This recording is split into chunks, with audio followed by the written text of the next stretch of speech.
Pode parecer que não mais, mas as promessas que o Senhor tem para a minha vida e para a tua vida ainda permanecem de pé.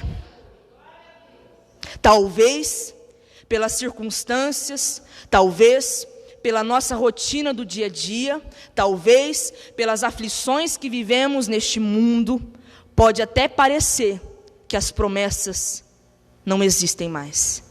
Mas aquele que um dia te prometeu é fiel e poderoso para cumprir. Você crê nisso?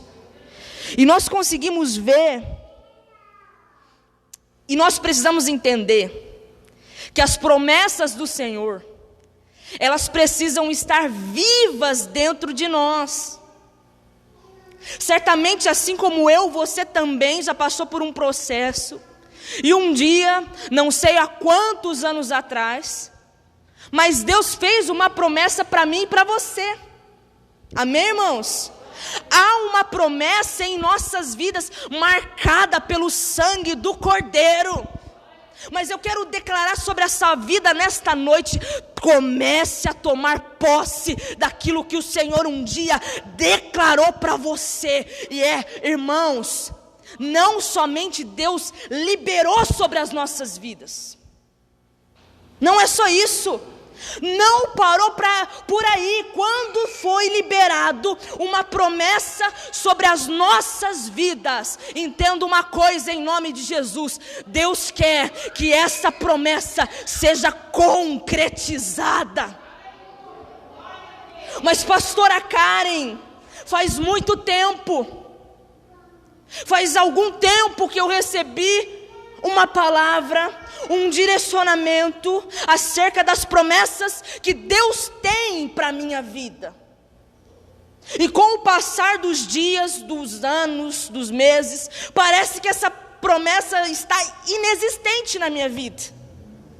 Ei, irmão, se um dia foi declarado na sua vida que você e sua família vai servir ao reino de Deus, continue confiando, porque você vai servir. Se um dia foi declarado sobre a sua vida uma promessa que você vai pregar, e milhares de vidas serão alcançadas através da tua boca em Cristo, vai acontecer. Mas algo que o Espírito de Deus ministrou no meu coração é que nós não devemos mais viver por vista. Amém, igreja? Nós não devemos mais viver por vista. E o que é isso? Aquela pessoa que ela vive por vista, ela só consegue viver por uma motivação daquilo que está acontecendo no momento com ela. Nós, como filhos amados do Senhor, nós devemos viver pela fé. Porque a fé é o firme fundamento das coisas que não se vê, ou seja, não é por vista, não é por aquilo que nós estamos vivendo, não é por aquilo que está acontecendo no presente em nossas vidas, mas a fé é enxergar além das possibilidades humanas. A fé é enxergar de uma maneira sobrenatural, é além do natural, é viver no mover do Espírito Santo de Deus. E talvez você esteja aqui e você não tenha vivido as promessas que Deus tem para você. Talvez você esteja aqui e esteja ultimamente vivendo as suas promessas. Mas nós somos falhos e pecadores. Quantas vezes nós prometemos para nós mesmos certas atitudes que nós não vamos fazer ou que vamos tomar, e nós falhamos. Você já parou para pensar nisso? Quantas vezes nós somos movidos pelas promessas, oh meu Deus, de pessoas, de homens, mas homens e mulheres, o ser humano também é falho, e ele fracassa. E quantas vezes nós somos movidos pela promessa de outras pessoas, e somos decepcionados. Quem já passou por isso? Não precisa levantar a mão. Quem já passou pela primeira experiência de viver pelas suas próprias promessas, de dizer, não, eu prometo que eu não vou fazer mais. Quem está entendendo isso nessa noite? Eu prometo que eu não vou falar mais, eu prometo que eu não vou mais, eu prometo que eu não vou colocar mais isso na minha boca, eu prometo que eu não vou tocar mais, eu prometo que eu não vou olhar mais. Irmãos, mas nós somos falhos, e quando nos deparamos, estamos fazendo novamente.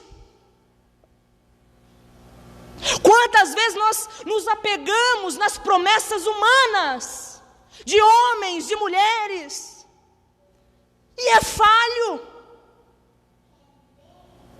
Mas o Senhor está nos chamando nesse tempo, e você está aqui ouvindo esta palavra de direcionamento, dizendo, filho, confie nas promessas que eu liberei para você. Eu não falho, eu não erro, eu não oscilo. O que eu declarei sobre a sua vida, certamente confie e creia, porque vai se cumprir. Você pode aplaudir ao Senhor. Toma posse daquilo que é seu. José viveu a promessa de Deus. A Bíblia relata que José, com mais ou menos 17 anos de idade, José era o filho queridinho do seu pai, queridinho, mas ele tinha outros irmãos, e a Bíblia relata que certa vez o seu pai preparou uma túnica para entregar para ele, e deu para ele de presente, uma túnica muito bela, e quando seus irmãos viram, surgiu um ciúmes, surgiu a inveja, tudo de ruim que você possa imaginar surgiu na vida dos irmãos contra José. Mas não tão somente isso. Certa vez José estava dormindo e ele teve um sonho. E o sonho que Deus colocou para ele era que um dia ele ia reinar. Um dia ele ia governar. José acordou e rapidamente foi falar para um dos seus irmãos aquilo que Deus colocou no coração dele, através de um sonho. Além dos seus irmãos estarem enciumados pelo presente que o pai havia dado para ele, os seus irmãos ainda ficaram mais enciumados, porque ele teve um sonho, que um dia ele ia reinar. E sabe o que aconteceu? José reinou. Oh glória! Aleluia! José reinou. Mas espera, antes de José reinar, antes de José ser um homem conhecido, ser um homem que governava, José teve que passar por processos. Por isso que eu pedi para você depois acompanhar esse texto, para que você possa entender.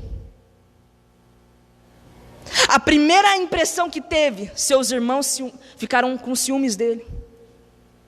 Depois, em seguida, seus irmãos tramaram contra ele e disse: nós vamos armar uma cilada contra ele. Prepararam tudo e jogaram ele na cisterna. Irmãos, quantas das vezes nós passamos por situações e que nós não entendemos? Quantas das vezes nós passamos por situações que nós achamos que não merecemos passar? Não sou digna disso, porque eu sou crente, porque eu sou batizada, porque isso, porque eu devolvo meu dízimo, porque aquilo. Mas se há uma promessa em nossas vidas, Deus é o responsável por cumprir aquilo que Ele prometeu. Mas eu volto a repetir, como eu disse nos últimos cultos: respeite os processos. Eu estava refletindo, e olha que interessante os processos que são.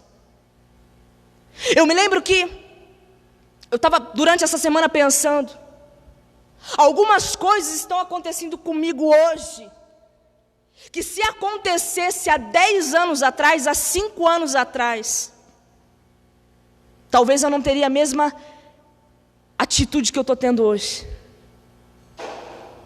A Karen de 5 anos atrás era uma coisa, a Karen do presente de hoje é outra coisa. Então você quer dizer, pastora Karen, que você oscila, você muda, que você tem duas caras? Não. Eu quero dizer que a cada tempo nós vamos subindo um degrau na presença de Deus.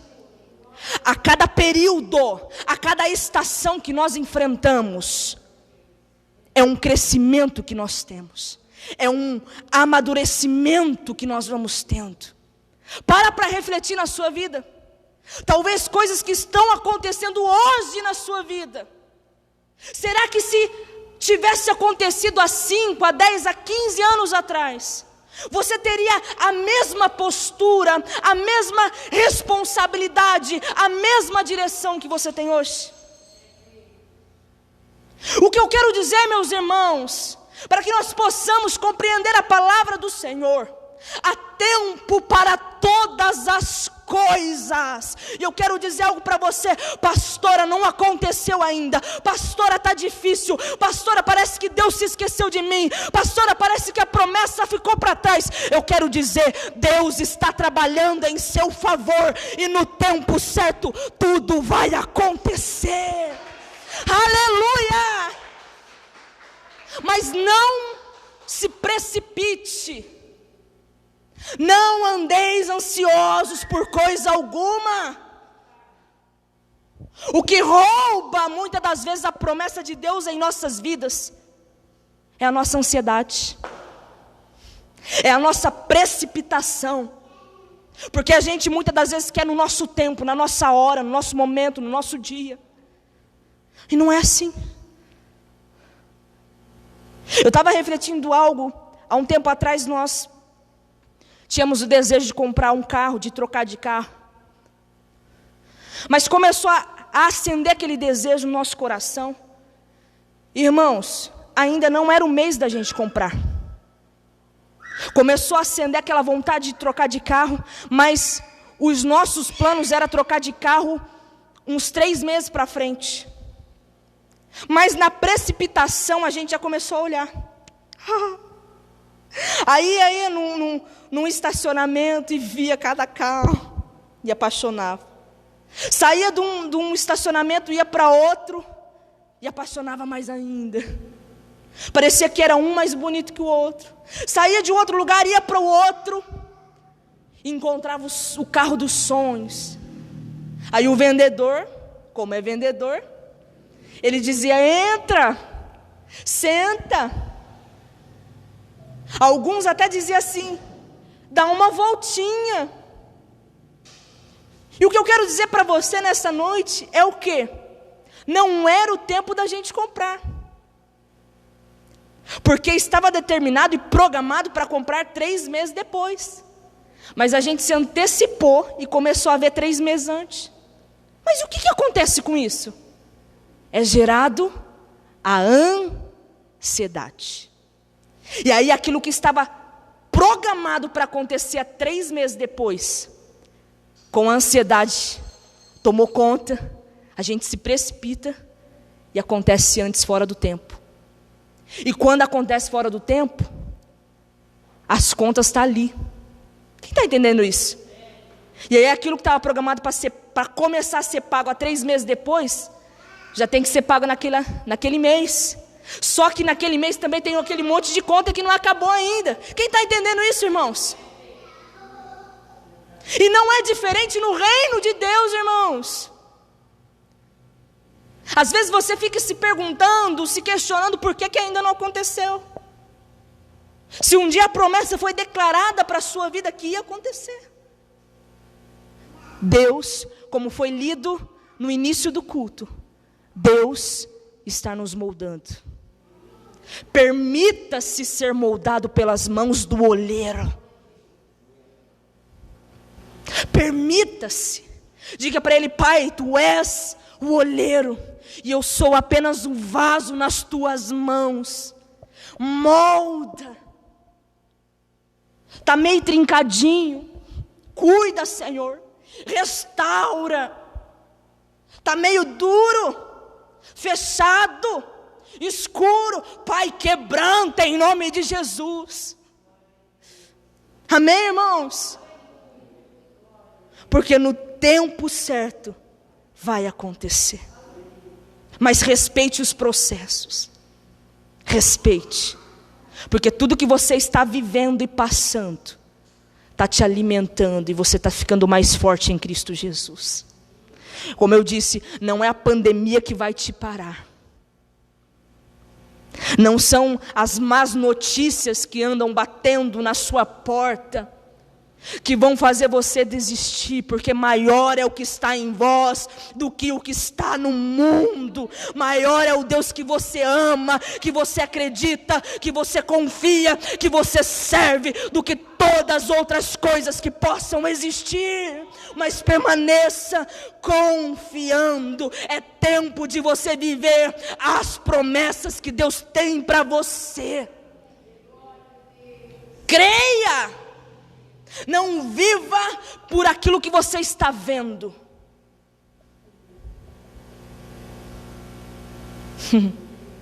Pelos olhos da fé, comece a enxergar. Pastora, mas a minha realidade é totalmente contrária. A minha realidade é totalmente desfavorável aos olhos humanos. Mas o Senhor não te chamou para você viver daquilo que está acontecendo hoje. O Senhor te chamou para você crer naquilo que vai acontecer no tempo certo na sua vida. Havia uma promessa na vida de Abraão e de Sara. A Bíblia relata que eles já eram de idade. Mas havia o filho da promessa. Havia uma promessa que Jesus iria vir, que Ele iria descer na terra como homem, que Ele iria ser crucificado. Se você ler em Isaías, você vai ver que o profeta Isaías já estava declarando: voz do que clama em meio ao deserto. Havia uma promessa sobre Jesus, que Ele iria vir para nos salvar. E essa promessa se cumpriu. Aleluia. A promessa se cumpriu na vida de Abraão e Sara quando Isaac veio. Ai, meu irmão, pode levantar quem for, pode acontecer o que for para tentar destruir a promessa, mas aquilo que Deus colocou na sua vida, nada e nem ninguém é capaz de destruir. Porque não está sendo feita pelas mãos de homem, não está sendo preparada de qualquer jeito, mas está sendo preparada pelo Todo-Poderoso. Porque a promessa é compromisso. Irmãos, Deus tem compromisso com você. Você crê nisso? Deus tem compromisso comigo e com você. Mas eu só quero trazer uma reflexão. Você tem tido compromisso com Ele? Reflita sobre isso. Culto bom não é aquele culto que a gente sai pulando, gritando, rodopiando. Isso é bom também. Mas culto bom é aquele que a gente sai refletindo na palavra, dizendo: eu preciso mudar, eu preciso melhorar. Amém, irmãos? Assim a palavra do Senhor está sendo ativada nas nossas vidas. Promessa é compromisso. E se Deus prometeu na sua vida, Ele tem um compromisso com você. Mas para nós encerrarmos, reflita. Nós estamos tendo compromisso com Ele, da mesma forma que Ele tem tido conosco. Com provisão, com saúde, com trabalho, meu Deus, com paz, com alegria, com um teto, sabe? Dias de chuva, dias de frio, você tem onde você se abrigar, você tem onde dormir, você tem onde repousar e descansar. Olha o compromisso que Deus tem comigo e com você, irmãos. Deus não nos trata de qualquer forma. Deus não nos trata com resto. Deus não nos trata com sobra. Deus não nos trata com oscilação. Deus nos trata com compromisso e amor. E para nós encerrarmos, Deus tinha uma promessa da terra prometida. Cumpriu. Todos entraram? Não. Por algumas atitudes, por alguns fatores. E eu quero dizer algo para você, para nós encerrarmos. Há ainda uma promessa para ser cumprida. Você sabia disso? Eu gostaria que você preparasse o seu coração e a sua vida, porque ainda há uma promessa que vai ser cumprida. E essa promessa é a volta de Jesus. Como assim, pastora? É uma promessa. Mas aos olhos humanos, nossa, tanto tempo já passou. Lembro da minha avó, da minha bisavó, do meu tataravô, que falava que Jesus um dia ia voltar. Olha só, até agora nada. Eu digo a você, é uma promessa e vai se cumprir. Eu digo algo a você, está mais perto do que nós imaginamos. Prepara-te, ó igreja do Senhor,